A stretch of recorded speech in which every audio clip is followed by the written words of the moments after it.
Salut les amis, aujourd'hui je suis très heureux de vous retrouver dans cette nouvelle vidéo où nous allons aborder un sujet qui me tient vraiment à cœur, où trouver un spot de course sur Paris.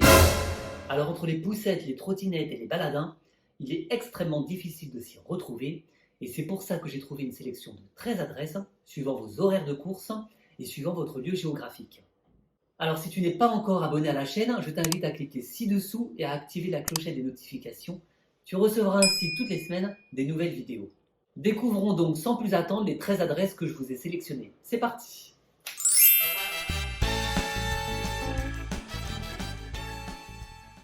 Alors je vais commencer tout de suite avec des personnes qui peuvent courir en semaine avant 17h, en commençant par le parc Monceau à l'ouest parisien. L'avantage de ce parc, c'est qu'il s'agit d'une boucle unique d'1 km, 1 km 100 pour être précis. On court sur de la terre battue. L'intérêt, c'est qu'on n'a pas besoin de regarder sa montre pour connaître nos métriques. On sait qu'un tour fait 1 km, donc si vous partez pour faire 4-5 tours, vous allez faire 4-5 km. Le seul inconvénient, c'est qu'en hiver, vers 16h30, 17h, il y a un défaut d'éclairage public, donc je vous invite à vous munir d'une Petzl, une lampe frontale, pour les personnes qui courent le soir. Alors à 10 ou 15 minutes du parc Monceau, vous avez à côté, au quartier des Batignolles, le parc Martin Luther King. Alors pour ma part, c'est pas du tout mon préféré. Moi qui habite à côté, je préfère aller au parc Monceau pour courir. Alors pourquoi? Tout simplement parce qu'il est très moderne. En fait, le problème de l'urbanisme moderne, c'est qu'il est très angulaire, très symétrique. Quand vous courez à fond pendant une allée, vous allez casser le rythme avec des angles à 90 degrés et ainsi de suite tout le long du parcours. Donc je comprends qu'il y ait des personnes qui n'ont pas envie de marcher 10-15 minutes pour aller au parc Monceau, mais quitte à choisir, je vous invite quand même à opter pour le parc Monceau. Alors pour toutes les personnes qui habitent à l'est de Paris, moi je vous invite vraiment à aller au but de Chaumont. Rien à voir avec le parc Monceau, celui-ci est beaucoup plus grand, vous avez des montées, des descentes, des escaliers, vous pouvez faire le tour du lac, et alors la cerise sur le gâteau, c'est d'aller jusqu'au Belvédère avec une magnifique vue sur Paris. Alors pour les sudistes, vous avez le parc Montsouris, c'est un magnifique terrain de jeu pour les coureurs. Un peu plus petit que les buts de Chaumont, mais franchement ça fait taf. Alors pour tous les petits chanceux qui ont la chance d'être au cœur de Paris, il y en a deux incontournables. Alors pour commencer, vous avez déjà la coulée verte, en partant de la rue de Lyon jusqu'au lac de Ménil. Il s'agit d'une ancienne ligne de chemin de fer, donc allez-y plutôt la semaine.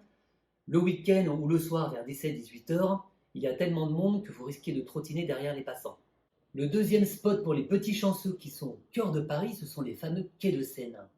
En partant du quai Henri IV jusqu'à Concorde, vous avez une magnifique ligne droite de 3,5 km avec les plus beaux monuments parisiens. Il faut juste adapter ses chaussures en conséquence parce que vous allez courir tout le long sur de l'asphalte pendant 3,5 km. Alors juste 3-4 conseils avant de continuer. Comme on dit en Norvège, il n'y a pas de mauvais temps mais que des mauvais équipements. Donc pensez vraiment à bien adapter votre tenue vestimentaire, surtout les chaussures, quand vous allez partir courir. La deuxième chose aussi, c'est vraiment penser à s'hydrater. C'est basique, mais on a tendance en hiver à moins boire que d'habitude. Alors essayez le matin d'avoir une petite gourde d'1 litre, et le défi, c'est de la boire dans la journée. Alors un troisième point très important, et on n'y pense pas souvent, mais c'est quand même d'avoir un bon sommeil. Un sommeil récupérateur. Alors une solution parmi tant d'autres, c'est limiter l'usage des écrans 1 heure avant le sommeil. Pour ma part, c'est tellement compliqué de faire ça, moi je déconnecte directement le Wi-Fi sur la multiprise. Le quatrième point, ce sont évidemment des recettes variées et équilibrées. Je vous mets sous la vidéo le site internet mangerbouger.fr pour avoir plein d'idées de recettes. Et si vous cherchez des compléments alimentaires, moi à titre personnel j'ai développé une gamme bio et fabriquée en France.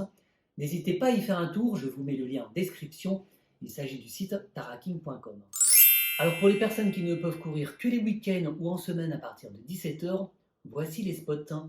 Pour toutes les personnes qui sont à l'ouest parisien, je vous invite vraiment à aller au Bois de Boulogne.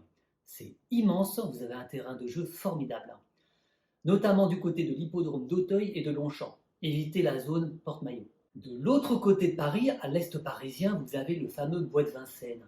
Comme précédemment, essayez d'éviter le lac de Ménil et plutôt vous diriger vers l'hippodrome de Vincennes ou le lac des Minimes.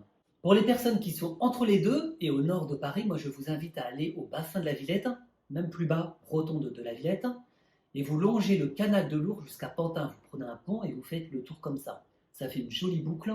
Alors pareil, c'est sur de l'asphalte, donc adaptez vos chaussures en conséquence. Si vous ne souhaitez pas aller si loin et vous préférez rester dans le centre de Paris, vous avez 4 spots. Vous avez bien évidemment le Champ de Mars et l'Esplanade des Invalides, et en plus le Jardin du Luxembourg et celui des Tuileries. S'il y a trop de monde, je vous invite à faire le tour par les extérieurs. Pour les 2 jardins, évidemment, il faut consulter les horaires d'ouverture et de fermeture. Voilà ce qu'on pouvait dire sur les meilleurs spots où courir à Paris. Donc si tu es de passage, si tu es en vacances, si tu viens de t'installer, ou si tu es là depuis un long moment sur Paris, mets-moi en commentaire le spot qui t'intéresse le plus. Moi je te dis à bientôt, n'hésite pas non plus donc à t'abonner, et prends soin de toi, à la semaine prochaine. Ciao!